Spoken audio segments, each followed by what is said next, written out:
Okay, welcome to today's session, Managing Environmental Risks for School Capital Projects. My name is Tad Berger. I am a Director of Environmental Due Diligence Remediation and Environmental Sciences here at Pension. And I'm going to get started. If I like to make this interactive, which is a little difficult on this kind of a format, but if there are questions, please type them into the chat. One of my team members here, Brendan Anstey, will be interrupting me on occasion with some of the questions in the chat so that I can answer them as the timing allows. And then towards the end, I will attempt to allow for people to be unmuted so that questions can be asked verbally if you prefer versus typing them into the chat. But my objective is to answer any questions you might have, provide you with as much information and support you might need. So if I'm not quite touching on something or have moved through something too quickly, please let me know so that I can make sure I spin back around and cover it to meet your needs. So first, who is Pynchon? So Pynchon is a full-service environmental consulting company, Canadian-based, expanded to US in the last couple of years, multiple offices throughout British Columbia, fully capable of supporting the entirety of British Columbia and any school districts or post-secondary schools that might need us for any of these lines of services. Today, I'm going to focus mostly on contaminated sites, environmental issues, and environmental sciences issues a little bit. We had a session yesterday that talked about indoor air quality, asbestos, and some of those related topics. If you missed that and would like a copy of that recording, please just note it in the chat, and we will make sure that we get you a copy of that recording. If there are any other service lines that you would like to know more about, please, again, just put that in chat and we will follow up with you and set up a one-on-one session to educate you on any service that you would like to have a stronger background and knowledge on.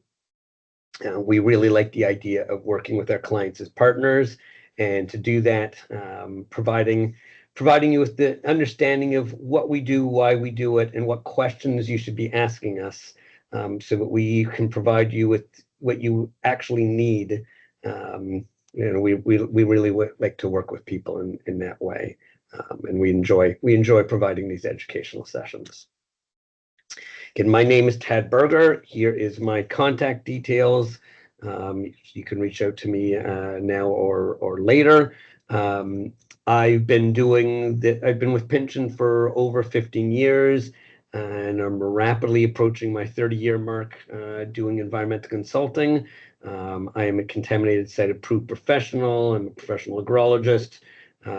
So I have a lot of expertise and experience in this area and doing this kind of work. And I've worked with quite a number of school districts in British Columbia.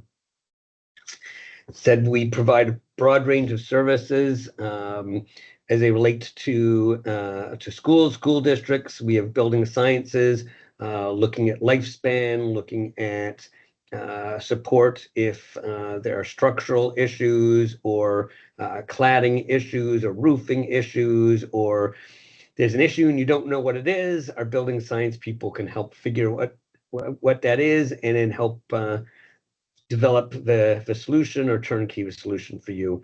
Mechanical system that's doing new systems for new schools or retrofits or upgrades or improvements. We do a little bit of geotechnical work as well for new schools.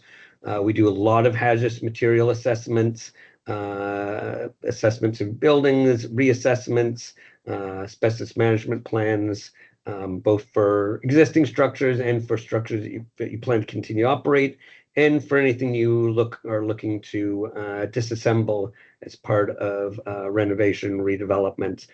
We can provide that full range of service.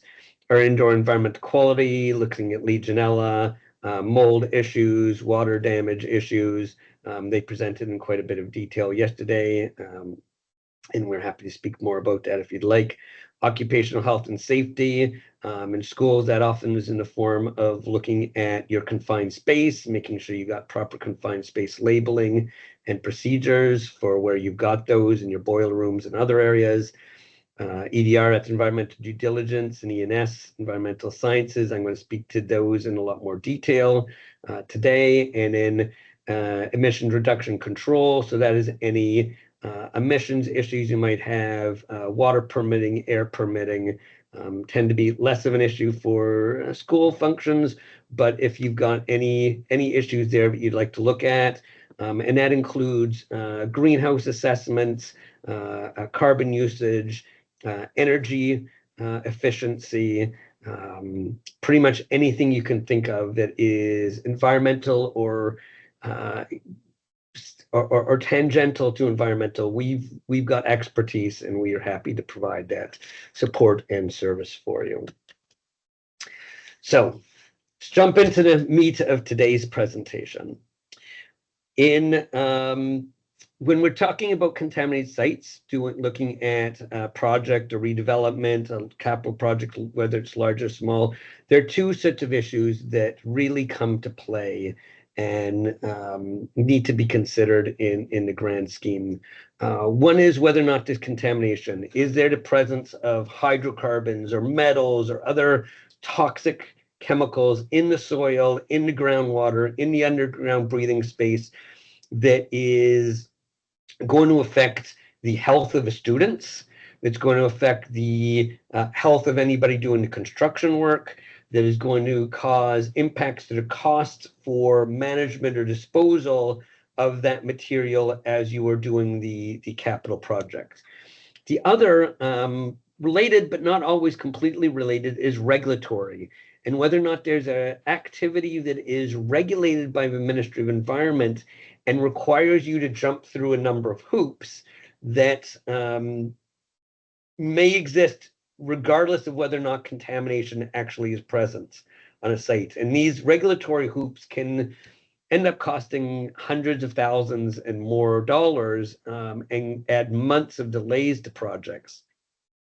And as I know, school districts are often in a situation where you get to go to the table once to ask for money, and you need to figure out all of your environmental and construction costs up front, and you've got a very limited amount of funds to do that. It's important to be very, very efficient up front to figure out what is going to cost more money during the construction phase, what is going to cause delays, because delays often result in more money during construction phase, and therefore is going to need to be factored in to your budgeting process. So these are three pictures taken from schools within British Columbia during environmental assessments we've done. The top left, this is a metalwork shop within a school. And metalwork shops are listed in Schedule 2 of the Contaminated Site Regulations. And the presence of these kinds of shops will often result in the site being regulated. And so you might have a high school that's got none of these things, and it's good to go. It might have contamination or not that need to be dealt with in its own place. But if you've got a high school, or for post-secondary schools, you've got buildings that have these kinds of activities for educational purpose, the fact that they're educational does not exempt them from being considered commercial industrial activities under the regulation that require jumping through a lot more hurdles and will add costs, even for the movement of clean soils, become more expensive by the presence of these activities and even the historical presence.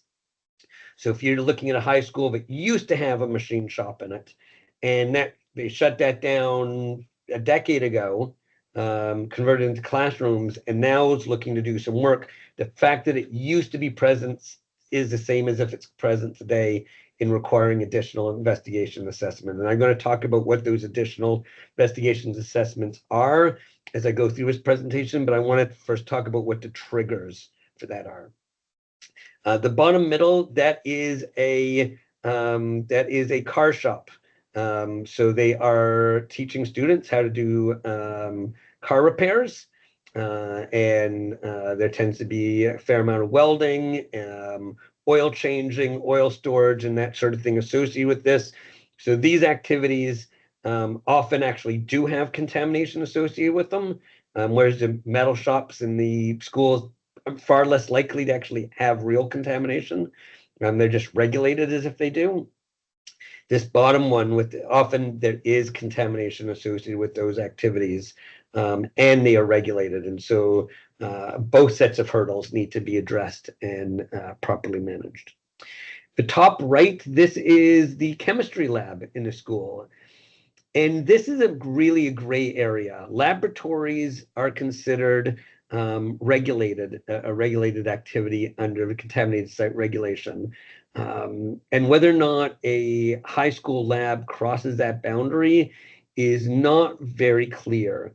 In most instances, I've stated my professional opinion that a high school lab is not going to be considered a laboratory under the terms of our regulations. And that would, I'm looking at the ones that might have one or two of these fume hoods, maybe some Bunsen burners on a few tables, a little bit of chemicals, but not too substantial. A more advanced lab, especially ones you might find at universities or technical colleges, those are more likely to cross that threshold, and really would need to be evaluated on a case by case, and being aware of it, because it's not well defined. It might be on a consultant by consultant basis as to whether or not it's their opinion that it has crossed that threshold. So it's good to get in writing from a professional that it's their opinion that it hasn't crossed that threshold. That way, if somebody else comes in and says, "Oh, you're wrong, you shouldn't have," you can say, "No, I've done my due diligence. I've got a professional opinion that we're following the rules," and you're not going to get in trouble if you've got that backing. So it's good even just to get that level of assurance, so that you know that you're following the right side of the regulations and laws. Okay, so when you've got a property in your school, and you're looking to do some kind of capital project on it, these are the key things that you need to really think about. So whether or not there's environmental regulatory releases needed for permits, and that was that last slide. Those are the triggers in which you would need a regulatory release. For most types of school operations, there are a few other triggers that are far less common. If you need a regulatory release, that is going to add cost and time to your project. And the extent of cost and time really depends on how big a project you're trying to do, and what the triggers were, and whether or not contamination is actually found during the investigation. But it can be anywhere from tens of thousands of dollars to well over $1 million, depending on the extent of impact. So something you really want to kind of assess early in order to be able to understand what your risks are and what costs are going to come into play. And the initial assessments is thousands, maybe tens of thousands in some cases, to do, but is far less expensive than than seeking the releases in most cases. You want to be aware of oil leaks, and so that's going to be from things like your shop classes and other classes like that. But also, a lot of schools have heating oil tanks. They have tanks associated with the boilers. They might have waste oil tanks for various reasons. Those might be above ground tanks, or they might be underground tanks. If those are leaking, and those, especially if those are in the area in which the capital project is focused on, those can add significant costs to the project and work. Naturally occurring metals, this is really the bane for a lot of school projects.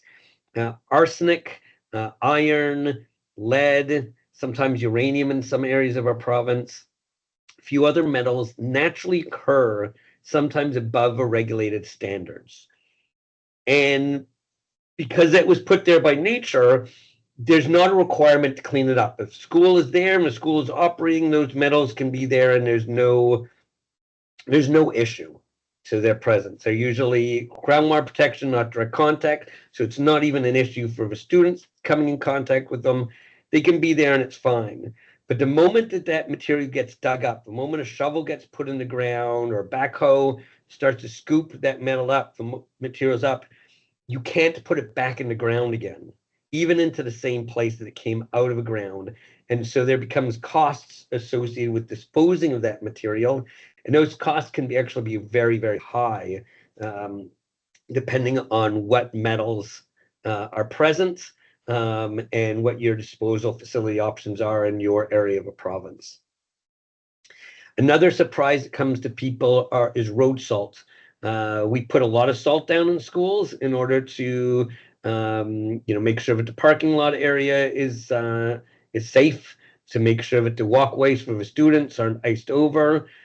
And that salt gets washed away in the rain and it gets washed into the soils closest and into the storm catch basins where they seep down into the soils and can cause contamination, sodium chloride, magnesium contamination in the soil, sometimes groundwater as well. That's much less common though, but in the soil. And again, while you're salting and while you're operating the school, these aren't issues, but the moment you start to dig that material up, it's now regulated and you have to dispose of it, and facilities that take salt are not so easy to find.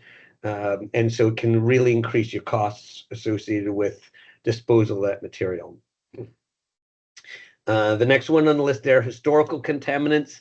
So this tends to be related to new school builds where something was there before the school, and it might have been commercial or industrial in nature, and that might have caused contamination that predated the school, and that contamination needs to be addressed during the capital project, ideally during construction of a new school. But if the school has been built prior to regulations, and previous to 1986, we had no regulations in BC. So any school built pre-1986 could have been built on contaminated property without anybody even thinking to look. And so that would need to be addressed properly. It also would affect any surrounding activities. If there's a commercial or industrial property adjacent to the school, that could cause contamination on the school grounds. And while technically it's responsibility of a polluting causing property to remediate that, it still becomes a school district's problem to address during their construction and then try and recoup that costs later, which can be quite difficult to do and might require court actions, which again, not as easy. You'd win, but it's not an easy process and needs to be done with care and pre-thought. All of those pieces come down to soil management and disposal and making sure you've properly characterized your soil, understand it, and are sending that soil off to the right place. I've heard and dealt with a number of horror stories where people have just assumed their soil is clean, and they've had excavators loaded in trucks and the dump trucks have gone and they've dumped the soil onto some property, and that property tests the soil after it's arrived at their property, declares the soil contaminated, and then reaches out to the company that had sourced the soil and said, you need to come and pick the soil back up again and dig it up. We're reporting it as a spill and an illegal release, and you now got this huge liability trying to clean up somebody else's property. So understanding those conditions and quantifying them and having protection against that is really quite critical for protecting your long-term liability. Any construction activity that might go into require groundwater management, dewatering to build basements and that sort of thing. That would require proper assessment, so that you've got the right kind of treatment system, you're discharging to either sanitary or storm as appropriate, and that you've got your permits. And so that would need to be assessed in order to make sure you're on track there. And then finally, if you're doing construction and you're remediating anything, even if the intention is construction, the intention isn't remediation. If you are remediating, there are requirements to provide various notifications to the Ministry of Environment, and they're not difficult to do, but they are legal requirements. And so it's something that we can help to make sure that you've got all your various notifications and reporting. We always think schools is a clean site, and it's unfortunately not the case. There's quite often a contamination of various school properties. Couple other things that we can help with in this area are asset retirement obligation, ARO. If you know about contamination, you should be including that in your ARO reporting, and we can help quantify that so that you've got proper numbers you're providing there. And then potable water surveys, which we talked a little bit in the last presentation we did yesterday. Those are something that we can assist with, both if you're using on-site for more rural school districts where you might be using well water. We can definitely evaluate and support that. But even if you're using municipal water, we can help make sure that that water is coming out clean from your FEMA taps and water dispensers, so that the students are getting clean, appropriate water that's not lead or copper or other contaminated, and that's preventing any issues, and getting that properly documented. So if anybody does raise the question, you can say, no, it's been tested. We know we are good. So I'm going to look at some capital projects in a couple of different sizes and scopes, starting with some small projects. So small project, these are going to be utility upgrades, fencing, some of the seismic work that is being done in the schools, retrofit seismic work that's being done. These ones can often bypass the regulatory what we refer to as the freeze process, regulatory process, where you submit a site disclosure statement, the ministry automatically says no permits allowed, and then that permit process is frozen, and we would need to release that. We can usually bypass that for these small projects. The key is that the site disclosure statement, if asked for by the municipality, gets filled out correctly. We've done projects on sites where other consultants have filled them out incorrectly, or they didn't hire a consultant, did it on their own, answered yes to the wrong question, and didn't give themselves exemptions that existed. And trying to get the ministry to back off on a set of requirements once they've issued them, it can be done. We've been successful a few times, but it can cost a good $10,000 or more to bring that argument to the ministry and convince them to undo something that, if the paperwork was done right in the first place, never would have landed on the Ministry of Environment's desk at all. So making sure that your paperwork and any submittals are right is really, really important.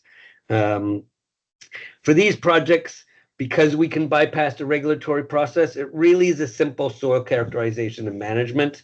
You've got some soil, making sure that that soil is being disposed of to the correct kind of facility that is allowed to take that kind of soil. And if that soil is in fact contaminated for any reason, making sure those notifications are given to the ministry. These are usually quite small projects in scope, and just one or two samples, shallow samples collected just to characterize, and quick reports so you can show that to the receiving facility that they can agree that yes, they're happy to take that soil. So these are usually quite small in scope of these projects. A little bit bigger are tank removals and replacements. So this is your heating oil tanks and other fuel tanks that you might have at your school. This is one we were taking out of us from a school in British Columbia. And there are a number of moving pieces here that we can assist with. The first is making sure you've got any fire department or municipal permits that you might need in order to be allowed to take out those tanks. In some cases, there might be interested in abandoning the tank in place. There are steps that you want to do that. It's not the recommended approach, but if a tank is located too close to building structures, it's the right approach. It's a safer approach. And so we would be able to provide the support needed to get the permit to be able to do an abandonment place. It's a little bit different process usually than a permit to get the tank pulled. And also do any sampling that might be appropriate to make sure that tank hadn't been leaking before, so that you can quantify whether or not you've got contamination in the subsurface. And if you do, what risks does that pose? Are you best off leaving that small amount of contamination to naturally degrade, because hydrocarbons do break down in the natural environment over time?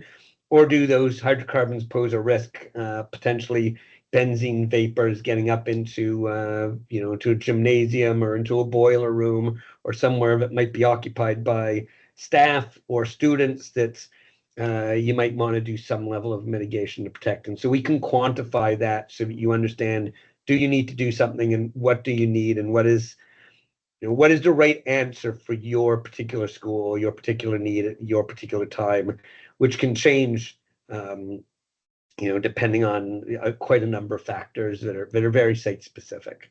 Determining the extent of any contamination can be critical, and helping decide whether or not that should be done before or after the tank is pulled out of ground. The benefit of before, we would recommend that often for very old tanks that have very likely leaked, because when you pull the tank out of ground, it's ideal if you can get all the contamination. And it's good to understand how far is that contamination extended, so you can develop the right scope of work to do it all in one time, and that's often the most cost effective.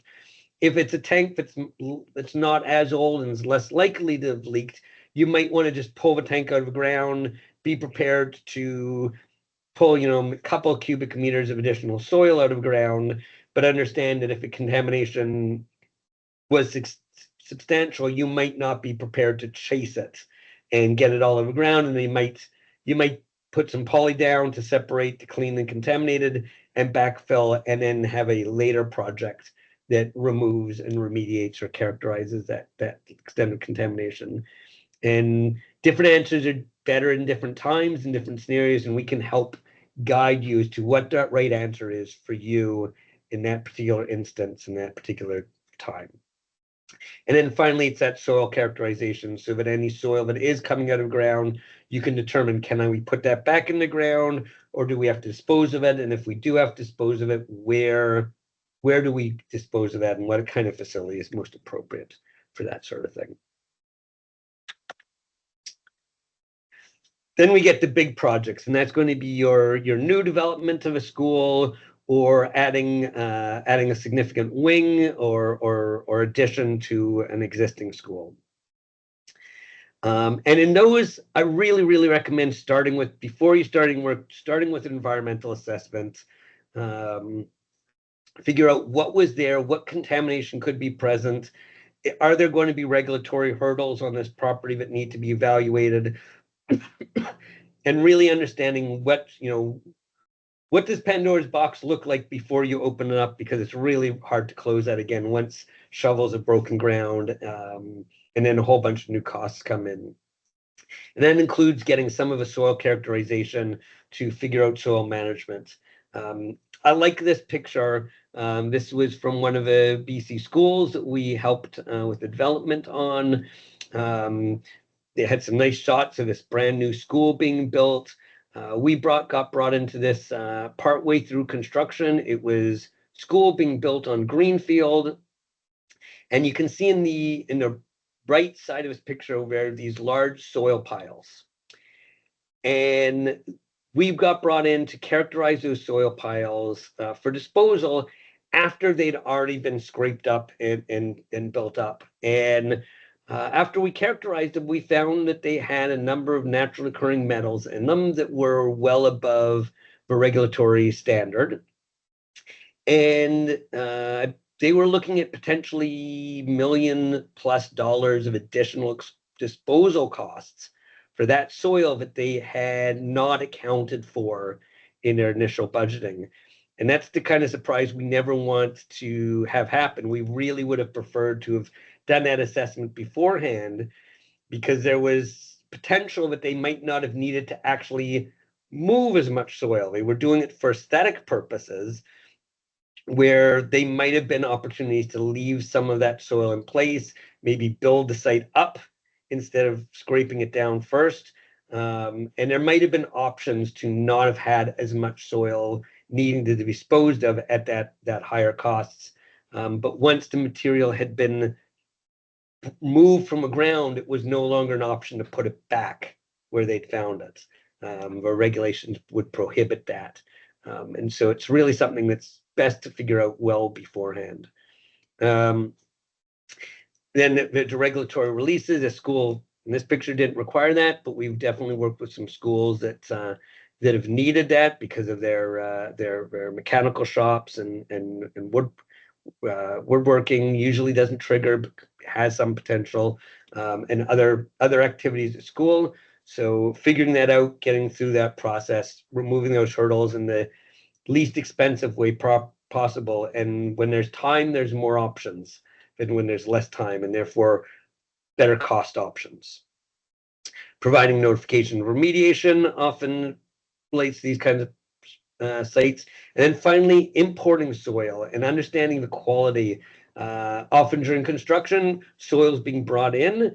It always makes me sad when I come in and do an assessment of soil that's been brought to a site in recent years, and it's got naturally occurring contaminants above standard, but they were naturally occurring where the soil came from. They're not considered naturally occurring once they got brought to the site, and therefore they're considered contamination. We have to recommend that soil be managed as contaminated material. So getting a little bit of data from whoever's sending you that soil to show that soil is in fact clean is really important, and it's really easy for us to provide a little bit of oversight and guidance and look at that data and say, yes, the soil is clean based on the standards applicable at this school, which tend to be very low, very protective standards. It is clean at this school and therefore is acceptable for use, because soil that might be clean at a commercial property might not be considered clean at your school, because schools are considered the most protective residential standard applicable in most cases. Now, not often directly connected to capital projects, but I wanted to talk on these because they are tangential. Spills, when spills occur, and they happen, you want to make sure you've got a good emergency management plan for how to address that, and we can, of course, help you develop those plans. But emergency management comes in two parts. There's the immediate short term. It's spilling, making sure that the spill gets stopped, and it's something is used to absorb that spilled material so it doesn't spread. But then, has that contamination gotten into storm sewers or sewer systems? Has that contamination gotten into the soil? Has it trickled into a boiler room that might be in a lower floor or some other area that's causing other kinds of damages? We can assist with all of those things and support all those things, but you want to, the more of a plan you have for what's going to happen if that occurs, the better prepared you are. Often spills have reporting requirements, and that's an initial spill report requirement, but there's also follow-up reporting required within a month, and sometimes additional beyond that, to show that you've done the initial spill and emergency cleanup, and then any other longer term cleanup. Any odors that might have occurred from that spill might need to be addressed, and we can assist with those, even if they're affected building materials. Supporting the disposal of any of that soil. So something spilled and you put a bunch of kitty litter down, put that kitty litter into some garbage pails, maybe scooped up a little bit of soil while you're at it. That material needs to be properly managed and disposed of, and we can help with that. And finally, that long-term remediation to make sure that the site is clean and healthy, and in the right kind of environment that you want for your employees and students. And sometimes that's cleaning up, and sometimes that's assessing it to determine that the contamination isn't going to cause harm. Good example of that is elevators. The pistons on the elevators sometimes leak, and those leaks occur underground. But that kind of contamination doesn't always need to be cleaned up because it's a very heavy oil. It doesn't have volatiles that come into the breathing space. It's not mobile into the groundwater, and sometimes that contamination is okay to be left behind, but you want to make sure you've evaluated that and you've got some documentation to say that no, if we're leaving it behind, that it's safe to leave it behind, and so none of your stakeholders express concern over that, and so also if it does have any ARO impact, that can be quantified appropriately as well.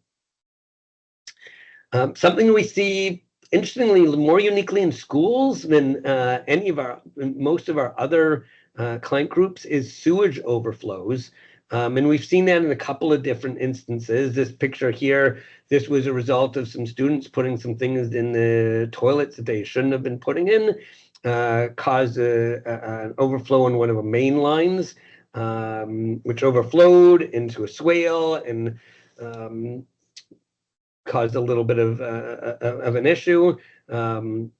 We had, in a more extreme case, a school that was built next to a wastewater treatment facility whose berm had a catastrophic failure, and sewage water flooded 3/4 of their field. And the school came to us and said, okay, we can't let students out there in that. How do we clean this up? How do we quantify what the risk is, what the health risk is, and how do we remediate that? And the really good news is ground is actually really good at fixing sewage spills. That's why septic systems are just releases right to ground. But it takes a little bit of time. Sometimes there's solids that need to be addressed. And so we can come in and quantify that risk, do some microbial testing, verify that, support any superficial cleaning that might be needed, provide guidance regarding, watering it through to clean it up, to expedite that, so that you can allow your students back into that area and allow your staff back into that area, feeling confident that they're not going to all come home with a stomach bug at the end of the day as a result. And so providing that remedial oversight, providing that closure reporting so that you've done it right. And again, if any stakeholders ask questions, you've got something from certified professionals who can say, yes, you've done everything you're supposed to do, and this is safe for your children to be playing in. Back to some of the capital projects, often, especially for newer builds, but sometimes with existing buildings that there might be upgrades around. You need to be aware of regulated streams and setbacks that are associated with that.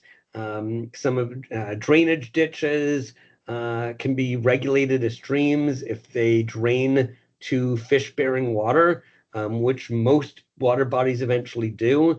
Stormwater retention ponds can sometimes be considered wetlands or streams or water bodies which can be regulated, and you need to make sure that you are assessing and managing those properly and addressing those properly. And those are all things that we can do, help you provide proper setbacks, help you figure out if those setbacks can be shrunk to allow more buildable, usable space. We really encourage this to be done if you're acquiring any land to build a school. We've seen far too many clients come to us after they've made acquisition and say, all right, we've been told by the municipality that we need to do this assessment, and we find multiple wetlands and multiple streams running through our property, and even with minimum setbacks, they can't build what they had bought the property to build, because there are limits to where they can access, and there are costs to culverting things. And so it's really best if done beforehand. If it's not beforehand and you absolutely need to move things, we can help figure out, get you permitting for compensation, and to put something else in that provides compensation and support what you're looking to do, and provide you with those options, so that you can hopefully do most of what you want to do, though sometimes it can't be all. Also being aware of wildlife and species. Birds, a lot of birds are protected,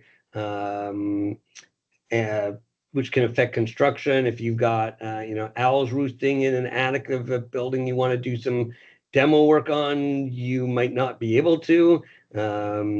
We got all those birds that fly in every spring and cover our school fields, and we'd really like to get rid of them, but they're protected to some extent. So we can provide some guidance to how to both be a steward and also not have a field that your students can't use because it's covered in goose poop. Some surprising things that are protected, Western bumblebees have recently been protected. And so even dealing with trying to get rid of bees can sometimes be a regulatory non-starter. This photo at the bottom, we've got this killdeer set itself up in Burnaby school construction area, and would cause delays to that construction, because that cannot be, you just can't shoo that bird away, especially if it's nesting. I've seen schools where birds have set up nests right in the middle of the soccer field, and that soccer field's had to be taken out of service, and protected. Those birds protected. So we can help with those things. We can help provide you guidance as to how to protect when they're there. We can provide you guidance some areas of how to keep them from setting up where you do not want them to set up nesting.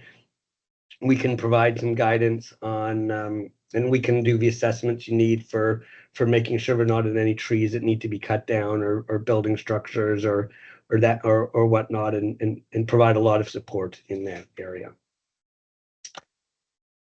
And if there are any questions, I would be very happy to answer them. It doesn't look like anybody's typed them in. If you would prefer to ask the question verbally, if you raise your hand, I think my partner Brendan here will be able to unmute you, so that we can do that. So I see a question here. Are some common Schedule II activities associated with school? Yeah, so the common Schedule II activities that are associated with schools are going to be the metal shop, welding and fabrication of metals is considered Schedule II, even in a school. So those are common. And the auto shop is, I've asked a couple different times, hoping to get a different answer from ministry. They've consistently told me that no, an auto shop in a school is Schedule II, and that would cause regulation. Even the movement of clean soil on that property is going to be regulated and more expensive to do. As I mentioned, the laboratories, the chem lab or bio labs could be, but less likely, especially in the high school type setting. But on somewhere like a BCIT or some of the colleges, it very well might be Schedule II. Other Schedule II activities are far less common in schools, just because they aren't conducive to the school nature. But anytime we do a phase 1 assessment, one of the things we are looking for are Schedule II activities, so that we can identify them and then help you plan around them. Any other questions? Feel free to put them in the chat, or you can raise your hand, or if no one's talking, unmute yourself and say something. I will go back to the slide with my contact information on it, so that if there are any questions that come up and you don't want to ask it in the context of everyone else around, please send me an email. I'm always happy to do a little bit of free consulting. You're not ready to really ask the question, but inquiring minds would like to know. Give me a call. I can help you kind of sort it out, figure out kind of a direction you need to know, so you know, do I need to budget for something? We are happy to help with that. We consider that a value add that is part of the service that we provide. While we're waiting, I have a question for you, Tad. Yeah. For tank pulls, sometimes I see facility owners just want to hire a contractor to go and remove the tank and get all the contamination, get out of there. I guess what's the danger with the constructor just doing it without a consultant, and why do you need a consultant? Is it illegal to do it without? Like, how does that work? Yeah, so there are companies that will do tank pulls. They are specialists at tank pulls, and I don't even have a problem with you hiring them directly. You got a relationship with them, you can get good pricing, better pricing than I can with them. You can hire them directly, but bring us in at the same time. But it can be on a separate contract, so that we can just collect wall and floor samples. So that we can provide you a report that says this tank was pulled properly and the site is now clean. If you don't do that, and they come in and they pull the tank and they backfill, and you say, well, I got a letter from, whatever municipal fire department that says it's all good, that fire department's letter is going to say it's good unless there's floating oil that's going to catch on fire. It does not mean that the site is clean. It does not mean it's tested. And it will come back to bite you later when you want to do something else. And somebody says, well, if the tank was pulled, was it cleaned? No report says it's clean, so we're going to assume it's contaminated and are going to recommend an investigation, which is drilling, which is far more expensive to do than to have somebody standing out there when the hole is open and can just put a shovel and, a hand trowel can quickly collect some samples. It will save you money in the long run to do it then and there. So yeah, you can hire your constructor directly, not a problem, but bring the consultant out in parallel. You're not legally required to, but you will regret not doing that.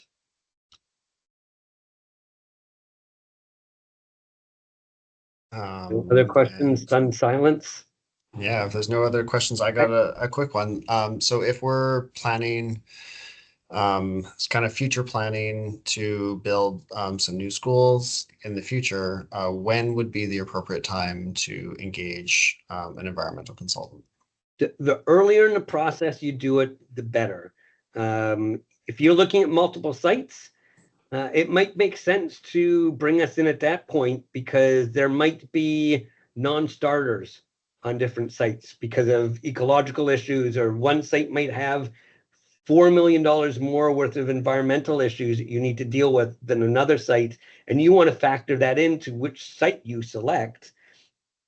And if not at that stage, still the earlier you do, because you don't want surprises after you've hired a contractor who can then use those surprises for change orders. Okay, you don't want to have surprises after you've got your budget that is really difficult to ask for more money, because those surprises will cause you a problem.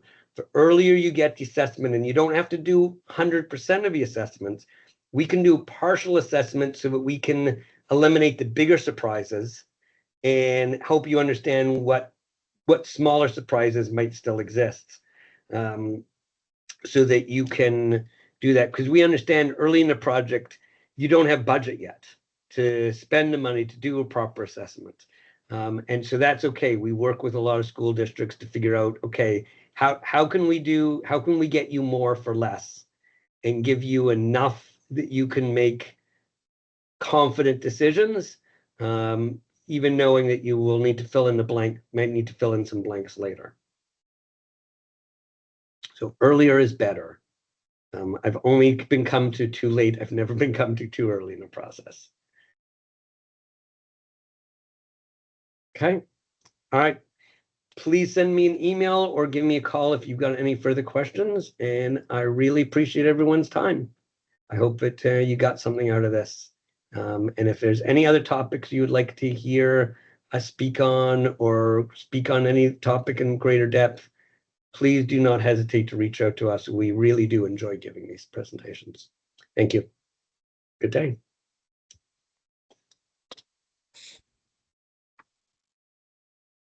All right, thanks everyone.